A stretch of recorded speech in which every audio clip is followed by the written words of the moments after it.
Good afternoon all of you बेटा। तो बेटा हमने नेक्स्ट एक्सरसाइज स्टार्ट कर रहे थे और नेक्स्ट एक्सरसाइज जो स्टार्ट कर रहे थे हम 1.4 उसका कंसेप्ट था हमारा सबसेट। सबसेट था। सबसेट मैंने आपको इसका कुछ कंसेप्ट करवाया था कि सबसेट क्या होता है, उसके जो इंटरवल्स होते हैं, ओपन इंटरवल क्लोज्ड इंटरवल, वो क्या होते हैं, मैंने ये आपको बताया था। तो आज हम उस कंसेप्ट को आगे बढ़ाते हैं अपने। तो वो कंसेप्ट हमारा आगे बढ़ाएंगे तो हमें एक बात पता है कि सबसेट मैंने बताया था कि सबसेट क्या होता है, कोई भी सेट सबसेट है अनदर सेट का, तो इट मींस इसके एलिमेंट इस सेट में बिलोंग करेंगे, इसके जितने भी एलिमेंट हैं वो सारे इस सेट में होंगे या नहीं होंगे, होंगे ना, उसी को हम सबसेट बोलते हैं। तो अब मैं ये बोल सकता हूँ कि every set is a subset of itself. Every set is a subset of itself. बोल रखा है कि जो सेट है ना, वो कोई भी सेट, वो स्वयं का क्या होगा, सबसेट होगा। क्यों होगा वो हमें बताया कि लेट ए सेट हम मान लेते हैं क्या हमारे पास 1 2 3। अब ये खुद का सबसेट होगा या नहीं होगा, क्योंकि इसके जितने भी एलिमेंट है सारे ये सेम वही एलिमेंट आएंगे। अब ए के दोबारा से लिखेंगे 1 2 3 है, तो इसको हम क्या लिख सकते हैं, A subset equal to A. It means A का ही सबसेट है या नहीं है, देखो तो इसका मतलब है every set is subset of itself. Means कोई भी सेट है तो वो अपने आप का क्या होगा, सबसेट होगा या नहीं होगा। क्लियर। इसके बाद बेटा नेक्स्ट है, अब हमें एक सेट पढ़ा था एम्प्टी सेट। एम्प्टी सेट मैंने बताया था क्या होता है, 5 होता है या नहीं होता, होता है ना 5। एम्प्टी सेट को 5 बोलते हैं, या इसको हम वॉइड सेट भी बोल देते हैं। ये बोल रखा है empty set 5, it means it have no elements, इसके अंदर कोई एलिमेंट ही नहीं होंगे, उसी को बोलते हैं एम्प्टी सेट जिसके अंदर कोई एलिमेंट नहीं है। अब यहाँ पे इसको डिनोट हम करते हैं 5 से, तो मैं ये बोल सकता हूँ कि empty set is the subset of every set. It means ये बोल सकता हूँ या नहीं बोल सकता, empty set is the subset of every set, every set। ये जो एम्प्टी सेट होगा वो हर सबसेट, हर सेट का कोई भी सेट हो उसका क्या होगा, सबसेट होगा। क्योंकि हमें पता है कि इट मींस 5 सबसेट ऑफ, मैं इसको लिख देता हूँ ए। इट मींस 5 के जितने भी एलिमेंट है वो सारे ए में बिलोंग करेंगे। तो 5 में तो कोई एलिमेंट ही नहीं है, तो इट मींस ए में तो बिलोंग है, अपने आप है। ए के अंदर बिलोंग करते हैं नहीं करते, क्योंकि इसमें कोई एलिमेंट ही नहीं है और ए में तो एलिमेंट है भी। तो मैंने क्या बताया था, एलिमेंट ज़्यादा हो सकते हैं दूसरे वाले एलिमेंट में, लेकिन जो वाला सेट कंटेन करता है उसमें उसकी एलिमेंट जरूर होने चाहिए। तो 5 देखो इसके अंदर है या नहीं है, क्योंकि 5 मींस नो एलिमेंट। अब कोई भी एलिमेंट है तो इसके अंदर तो 3 एलिमेंट हो रहा है, तो ये तो इसका सबसेट पहले से हुआ। तो हम लिख सकते हैं empty set is subset of every set. ये डेफिनेशन आपको याद रखनी है बेटा। इसके बाद नेक्स्ट बेटा हमारा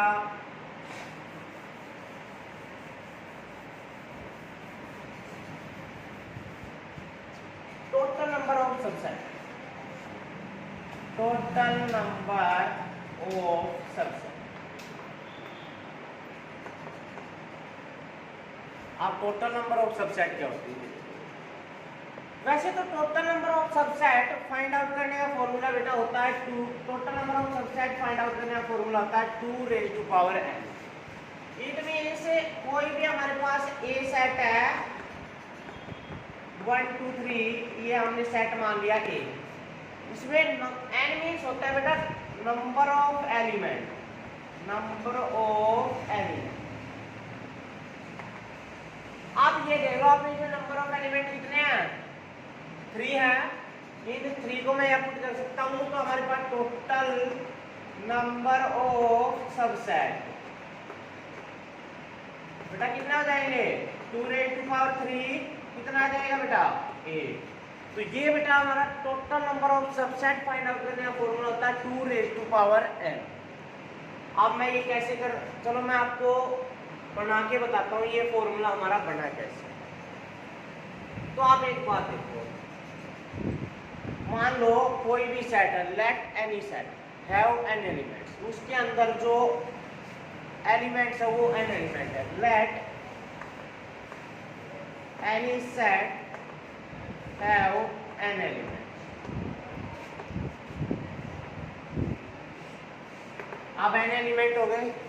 अब मान लो जो टोटल नंबर ऑफ सबसेट बनेंगे वो हमारे आर बनेंगे। Let total number of subset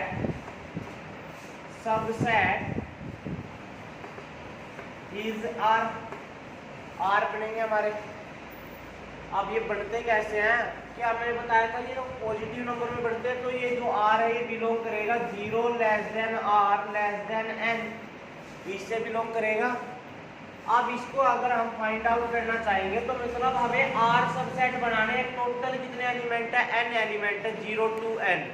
in element में से आर सबसेट चूज करने हैं। तो इट मींस ये कॉम्बिनेशन हुआ आपका एक चैप्टर परम्यूटेशन एंड कॉम्बिनेशन। तो यहाँ से हमें सेलेक्ट करने हैं आर सबसेट। अब सेलेक्ट करने हैं तो इट मींस कॉम्बिनेशन। अब कॉम्बिनेशन स्टार्ट कर दो, NC0 प्लस NC1 प्लस ऐसे ही next NC2 plus dot dot dot और लास्ट में बेटा हो गया हमारे पास NCN। ये बन जाएगा। आप इसमें देखो, अब मैं इसको क्या बता सकता हूँ, ये देखो NC0 का मतलब है कि कोई भी सबसेट नहीं, तो इसमें 5 तो सबसेट होगा ना हर किसी का, उसके लिए NC0। फिर 1 सबसेट हो सकते हैं, फिर 2 एलिमेंट के सबसेट हो सकते हैं, फिर 3 एलिमेंट के सबसेट हो सकते हैं, सिमिलरली n एलिमेंट के सबसेट हो सकते हैं। तो अब इतने सबसेट में अब इसको मैं क्या लिख सकता हूँ, 1 + 1 रेज़ टू पावर n, ये बाइनोमियल थ्योरम बन जाएगी। बाइनोमियल थ्योरम को अगर ओपन करेंगे तो सेम यही बन जाएगा हमारे पास।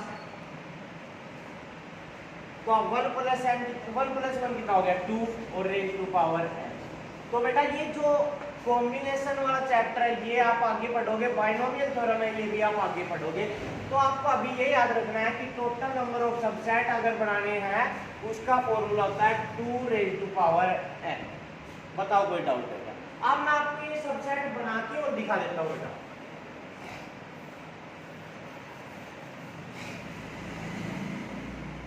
हमें 8 सबसेट बनाने हैं, तो सबसेट बनाने तो मैंने आपको बताया था कि जो एम्प्टी सेट है वो एवरी सेट का सबसेट होता है, कोई भी सेट हो उसका सबसेट होगा। तो एक तो सबसेट हो गया बेटा 5। दूसरा आप बनाओगे तो इनको ना आप सबसेट की फॉर्म में लिख दो। क्या लिख देंगे, सिंगल लिख दो। पहले 0 का था, फिर 1 का हुआ, फिर ऐसे ही 2, फिर ऐसे ही सिमिलरली 3, तीनों के सबसेट हो गए। अब मैंने बताया 2 एलिमेंट्स के, अब 2 के पेयर बना दो तो क्या बन जाएगा 1 2, सिमिलरली 1 3। बेटा अपोजिट नहीं लिखने, अब आपने 1 2 लिख दिया तो 2 1 नहीं लिखना है, ठीक है। अब ऐसे ही नेक्स्ट फिर 2 एलिमेंट का लिखेंगे तो 2 3। अब 2 के पेयर खत्म हो चुके हैं, अब 3 के पेयर, 3 का पेयर तो हमारे पास है ही 1 2 3। कितने हो गए 1 2 3 4 5 6 7 8। देखो बेटा टोटल 8 बन गए। तो आपको सबसेट बनाने के लिए क्या याद रखना पड़ेगा, हमेशा स्टार्टिंग कहाँ से करोगे 5 से, फिर सिंगल एलिमेंट जो जितने भी एलिमेंट उन सबको लिख देना कर्ली ब्रैकेट में, फिर उनका पेयर, दो का पेयर 1 2 लिखा, फिर 1 3 लिखा, फिर 3। अब ये 2 के पेयर खत्म होने के बाद जितने भी हैं उन सभी को लिखने के बाद 3 3 के पेयर, सब 3 का पेयर तो एक ही है 1 2 3, ये देखो। तो ये आपके टोटल नंबर ऑफ सबसेट बन जाएंगे। बताओ समझ आया? तो ये है बेटा आपका टोटल नंबर ऑफ सबसेट। इसके बाद नेक्स्ट आता है बेटा हमारा यूनिवर्सल सेट। और इसको टोटल नंबर ऑफ सबसेट को बेटा हम एक ध्यान रखना, पावर सेट ऑफ ए, ये भी बोल देते हैं power set of A. Power set of A भी बोलते हैं टोटल नंबर ऑफ सबसेट को। अब जो हमारे एलिमेंट बने थे 8 उनको हम पावर सेट ऑफ ए भी बोलते हैं। अगर आपसे पूछे कि इसका पावर सेट बनाओ, पावर सेट, तो आपको ये एलिमेंट एक सबसेट बना के दिखा देने हैं, वो बेटा आपका पावर सेट हो जाएगा। बताओ समझ आया नहीं? इसके बाद बेटा हमारा नेक्स्ट यूनिवर्सल सेट। आप यूनिवर्सल सेट देखो, बस ये 8 को ना पावर सेट बनाना है ना मेरे, तो जो 8 एलिमेंट आए थे उनको सेम बनाना है, बस उसके आगे आपको कर्ली ब्रैकेट में बंद कर देना उनको, वो पावर सेट ही तो होगा। मैंने बताया था सबसेट की फॉर्म यही होती है, कर्ली ब्रैकेट के अंदर आप लिख दो। अब इसके बाद बेटा यूनिवर्सल सेट। यूनिवर्सल सेट क्या होता है? मैंने आपको यूनिवर्सल तो सेट आपको पहले भी बताया था जब सेट की डेफिनेशन करवाई। यूनिवर्सल सेट कौन सा सेट? यूनिवर्स। अब यहां से यहां तक आप एक ये देख लो, यूनिवर्स। यूनिवर्स, यूनिवर्स का मतलब क्या होता है? ब्रह्मांड, और बहुत बड़ा, जिसमें सभी समा जाए, वो सेट। तो वो सेट जिसके अंदर सारे सेट आ जाए उसको हम यूनिवर्सल सेट बोलते हैं। It is denoted by you, इसको यू से डिनोट करते हैं बेटा। तो ये है बेटा आपका यूनिवर्सल सेट। अब कैसे होता है ये मैं आपको बताता हूँ। जैसे हमारे पास एक यूनिवर्सल सेट लिख दिया मैंने, U1 2 3 4 5 6 7 8, ये हमने यूनिवर्सल सेट मान लिया। इसके साथ एक अलग से सेट मान लिया, ए सेट 1 2 3, और बी भी मान लेता हूँ मैं 3 4 5। अब ये देखो बेटा यूनिवर्सल सेट जिसमें ये सारे सेट आ जाए, इसके जितने भी एलिमेंट और इसके जितने भी एलिमेंट है सभी इसमें होने चाहिए, तो ये इनका यूनिवर्सल सेट है। तो यूनिवर्सल सेट 1 2 3 है, 3 4 5 इसमें है ना पहले से ही, और पहले से ही है, तो इट मींस ए और बी दोनों क्या है? यूनिवर्सल सेट के अंदर बिलोंग करते हैं। तो it is you is the universal set. You is the universal set. क्यों है? क्योंकि मैंने आपको बताया कि वो सेट जिसके अंदर जितने भी सेट हैं वो सारे समा जाए। समा जाए मतलब जितने भी उन सेट के एलिमेंट हो वो सारे उसके अंदर होने चाहिए, उसको बोलते हैं बेटा हम यूनिवर्सल सेट। बताओ समझ आया क्या? ये था हमारा यूनिवर्सल सेट। अब यूनिवर्सल सेट तो हो गया आपका क्लियर। इसके बाद हम, ये आपका कंसेप्ट था 1.4 एक्सरसाइज का। इसके बाद हम एक्सरसाइज करते हैं हमारी, उसके ऊपर आ जाओ, उसके क्वेश्चन करेंगे एक्सरसाइज 1.4। क्वेश्चन नंबर 1 का फर्स्ट पार्ट देखो बेटा। Which of the following statement are true? इनमें से कौन सी स्टेटमेंट ट्रू है? Give reason to support your answer। बोल रखा है कि अपने आंसर को जस्टिफाई करके दिखाना। फर्स्ट है हमारे पास पार्ट 4 and 2 set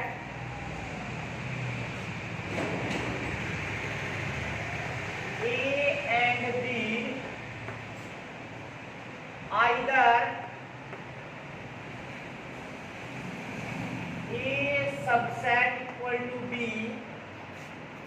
और B subset equal to A।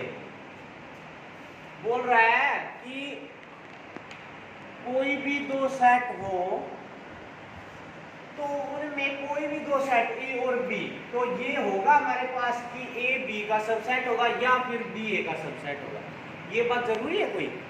मान लो कोई भी एक हमारा सेट हमारे पास, लेट A सेट में मान लेता हूँ 1 2 3 हो गया, B सेट में मान लेता हूँ 4 5 6 हो गया। अब बताओ ये जरूरी है कि A सबसेट होगा B का? अब यहाँ तो नहीं है A सबसेट B, नहीं है ना, A not subset equal to B। अब A B का सबसेट तो है ही नहीं, तो ये कोई जरूरी नहीं है कि जब दो सेट होंगे तो उनमें से एक दूसरे का सबसेट होगा, नहीं होगा। हो भी सकता है, नहीं भी हो सकता है, ये कोई जरूरी नहीं है कि वो होगा कि या तो A B का सबसेट होगा या फिर B A का सबसेट होगा। तो दिस